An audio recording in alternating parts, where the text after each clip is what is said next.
요한복음 7장 37절에서 39절 말씀까지입니다. 우리 세 절인데요, 같이 큰 목소리로 합독했으면 합니다. 같이 보십니다. 명절 끝날 곧 큰 날에 예수께서 서서 외쳐 이르시되 누구든지 목마르거든 내게로 와서 마시라. 나를 믿는 자는 성경의 이름과 같이 그 배에서 생수의 강이 흘러나오리라 하시니, 이는 그를 믿는 자들이 받을 성령을 가리켜 말씀하신 것이라. 예수께서 아직 영광을 받지 않으셨으므로 성령이 아직 그들에게 계시지 아니하시더라. 아멘.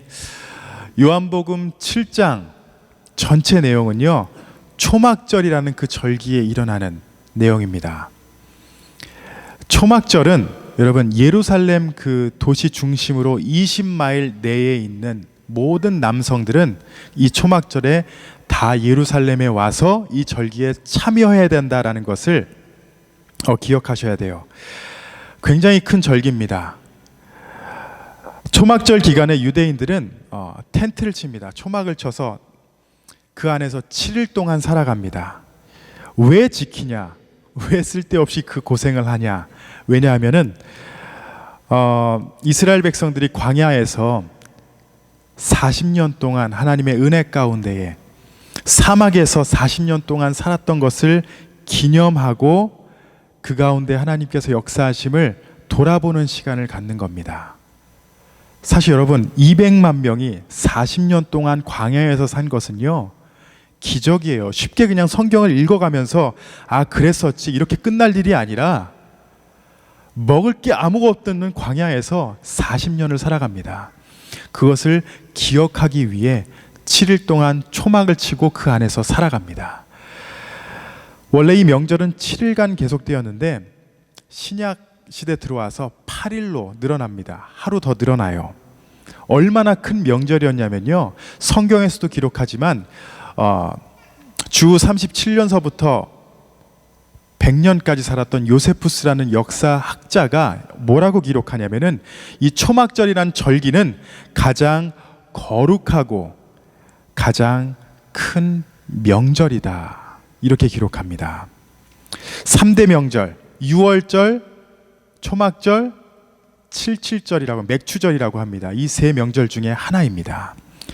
제가 초막절에 대해서 조금 더 말씀드리면은, 유대인들이 이 절기에 행하던 의식들이 있었습니다.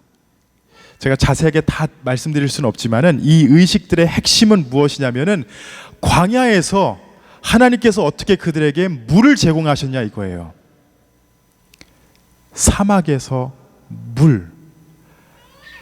구약의 메시지를 잠시 보시면요, 출애굽기 17장 6절에 내가 호렙산에 있는 그 반석 위 거기서 내 앞에 서리니 너는 그 반석을 치라. 그것에서 물이 나오리니 백성이 마시리라. 모세가 이스라엘 장로들의 목전에서 그대로 행하니라. 반석에서 물을 주신 하나님을 기억했어요. 민수기 20장 10절에서는요, 모세와 아론이 회중을 그 반석 앞에 모으고 모세가 그들에게 이르되 반역한 너희여 들으라. 우리가 너희를 위하여 이 반석에서 물을 내랴 하고. 비록 이스라엘 백성은 원망했지만, 왜 우리를 광야에서 죽게 하십니까? 라고 원망했지만 하나님은 그때마다 기적을 베푸셔서 40년 동안 목마름 없이 배부르게 살았던 그 삶을 기억하자라는 것입니다.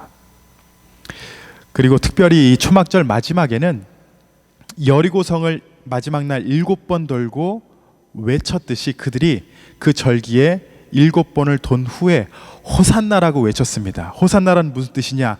하나님 이제 나를 구원하소서, 나를 구원하소서, 구원의 하나님을 외쳤어요. 그게 바로 초막절의 마지막 포인트입니다. 오늘 본문 말씀을 보시면요, 요한복음에서도 이 초막절을 큰 명절이라고 합니다. 37절을 보시면 명절 끝날 곧 큰 날에 예수께서 서서 외쳐 이르시되 누구든지 목마르거든 내게로 와서 마시라. 여러분, 이 구절은 참 유명한 구절이죠. 누구든지 목마르거든 내게로 와서 마시라. 이 구절은 많이 암송하셨을 거예요. 그런데 이 메시지는 바로 초막절과 연결지어야 한다는 것입니다. 예수님께서 이 말씀하실 때가 바로 초막절 마지막에 사람들이 실로암 연못에서 물을 가져다가 계속해서 물을 나르고, 왜냐? 물이 그렇게 중요했다는 것을 기억하기 위해서, 그리고 자신들의 갈증을 해결하고 있었던 그때에 호산나라고 외치고 있었을 때에 하나님 나를 구원하소서, 그 외침 가운데 예수님께서 누구든지 목마르거든 내게로 와서 마시라. 너희가 기념하고 너희가 기다리던 메시아가 여기 있다, 이것이에요. 아무 때나 예수님께서 이 말씀하신 게 아닙니다. 초막절 마지막에 그 상황에서 이 말씀을 하셨습니다. 40년간 광야 생활, 그리고 이스라엘 백성들은 비록 광야는 아니지만 매일의 삶 가운데 목마름이 있었을 것이에요. 그리고 메시아를 기다림에 갈급함이 있었습니다. 그 가운데 예수님께서 찾아오셔서 이 초청의 메시지를 그들에게 보냅니다. 한국의 온누리교회 하영조 목사님이 이러한 말씀을 하십니다. 오늘날도 하나님은 우리에게 초청의 메시지를 보내십니다. 성경 말씀의 전체 그림은 한마디로 하나님의 초청입니다. 비록 인류가 하나님을 떠나 세상에서 죄악된 삶을 살고 있지만 하나님은 온 인류를 부르고 계십니다. 이 초막절에 이스라엘 백성이 하나님의 은혜를 기억하며 자신의 갈급함을 부르짖으며 메시아를 찾았던 것, 그들의 영적 갈급함 가운데 찾아오신 예수님을 우리가 같이 돌아보며 오직 우리의 갈급함은 예수님으로 해결할 수 있다는 것을 깨닫고 은혜 받는 시간 되시기 바랍니다. 오늘 세 가지를 나누기 원하는데, 첫 번째는요, 인간의 갈증은 영적인 문제라는 것입니다. 우리가 가지고 있는 갈급함, 무엇인가 채우기 원하는 이 갈급함, 다른 그 무엇보다도 영적인 문제라는 것이에요. 인간의 삶은 사실 여러 가지 목마름을, 또 굶주림을 채워가는 과정이다라고 할 수 있습니다. 살아가면서 더 채우고 싶고 인정받고 싶어 하고 더 나은 삶, 어떠한 목표를 갖고 그것을 정말 성취하고 싶은 그런 마음으로 살고 있잖아요. 항상 올라가려는, 그래서 더 굶주려 하고 더 갈급해하고 채우려고 하고 그렇게 살아가고 있습니다. 많은 경우 우리의 욕심 때문에 이러한 갈증이 더 생기기도 하고 목말라 하며 이 세상에서 해결책을 찾으려고 합니다. 살아가는데 뭔가가 부족한 것 같아요. 그럼 계속해서 바꿉니다. 더 좋은 차, 더 좋은 집, 더 좋은 물건, 더 큰 다이아. 제가 1부 예배 때 갑자기 생각이 나서 얘기를 했는데, 신방을 하면은 이제 성도님들의 모습을 잘 봐야 돼요. 왜냐? 뭔가 다른 행동을 하면은 자세히 봐달라는 그런 모습이에요. 그러면은 식사를 하는데, 전에는 안 그러셨다가 손을 항상 테이블 위에 딱 이렇게 올려놓으세요. 그리고 이렇게 하고 살짝 이렇게 드십니다. 그럼 뭐예요? 나 반지 하나 생겼어요.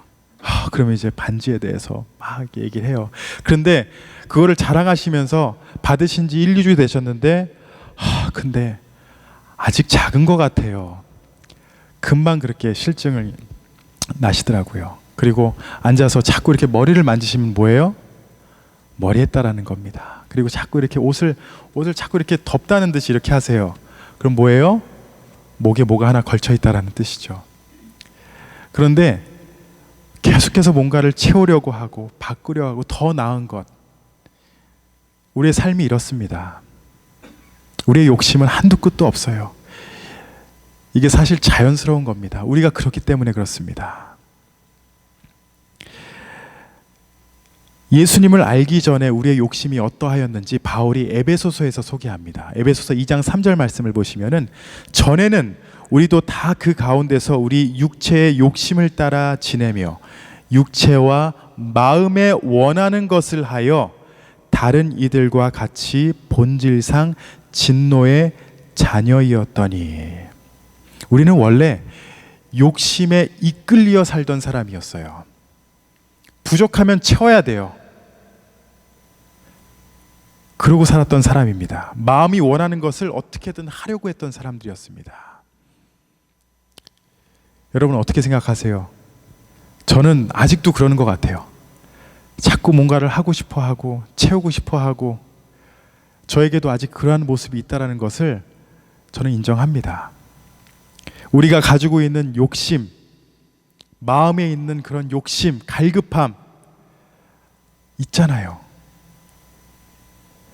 에베소서 말씀에서 이 육체의 욕심을 따라라는 것은 헬라어로 에피두미아라는 단어인데 강한 정욕을 말합니다. 우리에게 있어서 끌 수 없는 정욕, 우리에게 있는 그 채우고 싶어하고 더 모으고 싶어하는 그 정욕이 바로 에피두미아라는 단어인데, 한마디로 어떻게 보시면 되냐면요, 이 땅에서 살아가면서 우리에게는 이러한 갈급함, 목마름, 채우고 싶어하는 강한 정욕이 끝이 없다라는 거예요. 끝이 없습니다. 전도서 5장 10절에는 이렇게 기록합니다.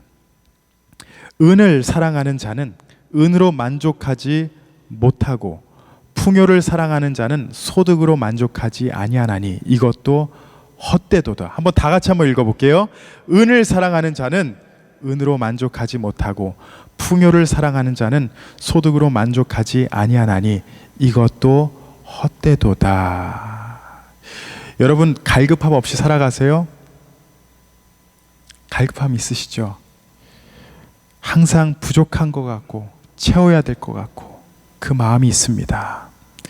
이러한 갈급함, 여러분 영적인 문제입니다. 왜냐? 우리가 그러한 존재이고 죄인으로 태어나서 하나님이 없기 때문에, 영적으로 죄인으로 살아가기 때문에 채워야 돼요. 우리의 삶을 유일하게 채울 수 있는 것은 하나님밖에 없습니다. 왜냐? 이 세상보다 우리 한 사람이 더 크기 때문이에요. 하나님이 우리를 그렇게 귀하게 여기세요. 우리 한 사람 한 사람이 너무나도 그렇게 귀하기 때문에 이 세상의 것으로는 채울 수가 없어요. 항상 부족합니다. 여러분 돈 많이 있으면은, 뭔가 풍요로우면은 만족스러울 것 같죠? 제가 누려봐서 말씀드리는 게 아니라 여러분 있어도 만족할 수 없습니다. 우리가 그러한 존재예요. 둘째로 예수님께서 무엇을 말씀하시냐면요, 이 갈증의 해결은 오직 예수뿐이다라는 것을 강조하십니다. 우리의 갈증의 문제는 영적인 문제예요. 우리의 영적인 문제는 바로 죄 때문입니다. 그리고 이 죄의 해결은 누구에게 있어요? 예수님에게만 있습니다. 여러분 초막절에 이스라엘 백성은 과거에 하나님께서 역사하신, 광야에서 역사하신 그것을 기억하며 그 은혜를 기억하며 하나님 나를 구원하소서, 하나님 앞에 구원을 외쳤던 자리입니다. 그들은 메시아를 기다리고 있었어요. 초막절을 지키며 메시아가 자신들의 갈급함을 해결해 줄 것이라는 것을 알고 있었어요. 그래서 초막절을 지켰습니다. 과거의 은혜를 감사하며 하나님의 약속의 인물을 기다리고 있었는데, 그때 누가 나타났어요? 예수님께서 그 자리에서 누구든지 목마르거든 내게로 와서 마셔라, 이겁니다. 이제는 이 절기를 의지하지 말고, 다른 데서 너의 목마름을 해결하려고 하지 말고 진짜에게로 나와서 진짜를 통해서 목마름을 해결하라, 이거예요. 여러분 영주권 받으실 때 기억나세요? 저는 울었습니다. 그런데 미국에서는 영주권을 받기 전에 워크 퍼밋이라는 게 있습니다. 그렇죠. 근데 여기는 그래도 워크 퍼밋이 굉장히 멋있게 나와요. 근데 제가 브라질에서 한때 영주권을 신청할 때 잠깐 워크 퍼밋이 나온 적이 있는데 정말 이런 종이에요. 브라질에서 이런 종이를, 이것도 큰 게 아니라 요만한 종이에다가 제 사진 하나 딱 붙여 있고 이름하고 생년월일, 번호, 도장 꽝, 그리고 너덜너덜한 그 종이가 있었어요. 와, 그 종이를 받았는데 너무 좋더라고요. 왜냐? 내가 불법이었는데 이 종이 때문에 내가 지금 합법이 됐고 합법적으로 내가 살 수 있구나라는 게, 그래서 그 종이를 1년 동안 갖고 있어야 됩니다. 그러면은 1년이 끝나면 또 1년을 연장할 수 있어요. 그리고 영주권이 나옵니다. 그런데 저는 그거를 딱 1년만 갖고 있었고 그리고 없어졌어요. 미국에서 영주권을 받기 전에 워크 퍼밋이 나오죠. 그런데 보세요. 영주권이 나오면 여러분 이 워크 퍼밋을 어떻게 하십니까? 쳐다보지도 않으실 거예요. 왜냐? 여러분이 기다리고 계셨던 게 뭐예요? 영주권이잖아요. 진짜가 나타나면 가짜를 내려놓게 됩니다. 예수님께서 너희가 갈급해하고 너희가 굶주려 있고 너희를 채울 수 있는 것, 지금까지는 너희가 이러한 절기와 다른 것으로 말미암아 채웠지만 너희가 기다리던 메시아가 바로 이 자리에 서서 누구든지 목마르거든 내게로 와서 마셔라 라고 전하고 있는 것입니다. 초막절 예식에 얽매이지 말고 이제 진짜이신 예수님 앞에 나오라는 겁니다. 우리를 향한 하나님의 약속이고 사랑이신 예수님이 우리의 갈급함의 답이라는 것을 여러분 기억하시기 바랍니다. 마지막으로 예수를 믿는 자에게는 무엇이 약속되냐? 생수의 강이 흘러넘치는 약속이 있습니다. 한번 다 같이 38절과 39절을 다시 한번 읽습니다. 나를 믿는 자는 성경의 이름과 같이 그 배에서 생수의 강이 흘러나오리라 하시니 이는 그를 믿는 자들이 받을 성령을 가리켜 말씀하신 것이라. 예수께서 아직 영광을 받지 않으셨으므로 성령이 아직 그들에게 계시지 아니하시더라. 아멘. 예수를 믿는 사람들에게 생수의 강이 흘러넘친다라는 것은 성령님께서 그의 삶에 역사하신다라는 겁니다. 성령의 역사라고 해가지고 여러분의 삶 가운데 신비적인 무슨 기적이 일어난다, 이것을 말하는 게 아니에요. 예수를 믿고 하나님이 주인이 되는 삶, 성령님의 인도하시는 삶, 이것이 바로 성령님 생수가 흘러넘치는 삶입니다. 삼위일체 하나님이 역사하시는 삶을 말하는 것입니다. 많은 분들이 모태신앙으로 살아가시고 교회 오래 출석하셨지만 변화되지 않는 삶을 보고 안타까워하실 때가 있어요. 나는 이렇게 오래 신앙생활했는데 왜 아직까지 이 모양일까? 왜 아직까지 나는 이럴 수밖에 없을까? 도대체 내 삶에 무슨 변화가 있었던 것일까? 내가 정말 예수 믿는 사람 맞나? 그렇게 의심이 될 때가 있죠. 목사지만 저도 그럴 때가 있습니다. 나 지금 뭐 하는 거지? 무엇이 문제일까요? 왜 이럴까요, 우리가? 여러분, 강의 물이 흐르지 않으면 어떻게 돼요? 썩습니다. 우리의 신앙은 절대 제자리 걸음을 한다, 지금 이 자리가 좋다, 이대로 유지되면 좋을 것 같다, 그런 건 없습니다. 하나님께서 우리에게 원하시는 것은 성장하는 거예요. 자라나는 것입니다. 절대 지금 나의 신앙이 이 자리면 하나님께서 기뻐하실 것이다, 아닙니다. 지금 이 자리에서 하나님께서 기뻐하시고 또 하나님을 알아가며 우리가 더 깊은 신앙생활을 하며 더 깊은 기도 가운데 성령의 역사를 체험하길 원하십니다. 이 자리를 만족해 하지 마세요. 우리의 신앙이 말씀 앞에서 결단하지 못하고 세상에서의 삶과 교회에서의 삶이 동일하지 못할 때가 있죠. 여러분, 하나님의 말씀을 깨달으셨다면요, 작은 결단을 내리시고 여러분의 삶의 변화, 하나님 앞에서 결단을 내리시기 바랍니다. 오병이어, 제가 요즘 들어 오병이어의 역사를 많이 표적을 많이 얘기합니다. 안드레는 어린아이를 데리고 예수님 앞에 나오는 결단을 합니다. 무의미한 결단같이 보였어요. 그리고 제자들에게 손가락질 받을 만한 그런 행동이었을 수도 있습니다. 그런데 그 작은 결단으로 오병이어의 역사가 시작됩니다. 그리고 12제자가 예수님께서 축사하시고 빵과 물고기를 주셨을 때 그걸 나눠주기 시작합니다. 그런데 상식적으로 나눠주라고 했을 때 여러분 얼마나 부끄럽겠어요. 내가 지금 몇 개가 있다는 걸 뻔히 아는데 그걸 어떻게 나눠주겠어요. 근데 제자들의 결단이 작은 결단이, 그런 역사가 시작됩니다. 요한복음 4장에 사마리아 여인, 수가성 여인이 등장합니다. 예수님을 만나고 예수가 메시아라는 것을 깨달았을 때 물동이를 내버려 두고 들어갑니다. 마을로 들어갑니다. 물동이를 내버려 뒀다. 뭐냐? 자기가 먹고 사는, 그게 없으면 이제 물을 더 못 길러요. 예수님께서 나의 주인이시기에, 예수님께서 영원한 생수이시기에 내려놓는 겁니다. 그리고 마을에 들어가서 내가 만난 예수를 전합니다. 그것이 바로 수가성 여인의 결단이었어요. 우리가 잘 아는 삭개오, 사실 삭개오는 작은 결단이 아니죠. 내 재산을 팔아 반을 나눠주겠습니다. 그것도 그의 결단이었습니다.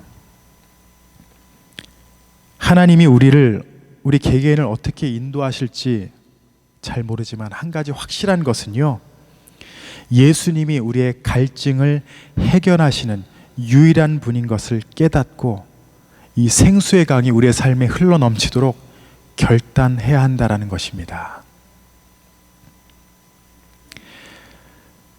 여러분들의 계획이 있을 것이에요.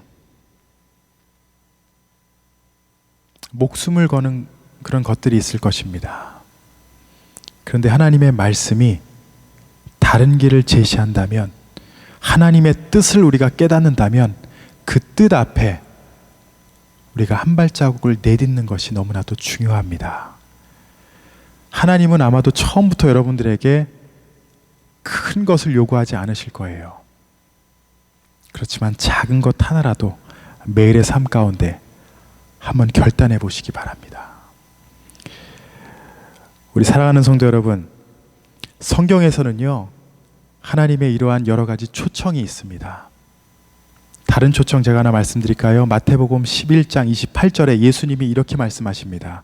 수고하고 무거운 짐진 자들아, 다 내게로 오라. 내가 너희를 쉬게 하리라.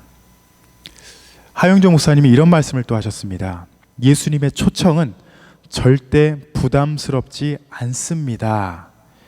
예수님의 초청은 정말 절망, 혼돈, 흑암에 있는 사람들에게 희망과 구원을 줍니다. 예수님의 초청은 아주 값지고 의미가 깊은 것입니다. 예수를 믿으면 여러분 무슨 손해볼 것 같아요? 부담이 있습니까? 아니에요. 이 땅을 창조하신 하나님께서, 전능하신 하나님께서, 나를 사랑하시는 하나님께서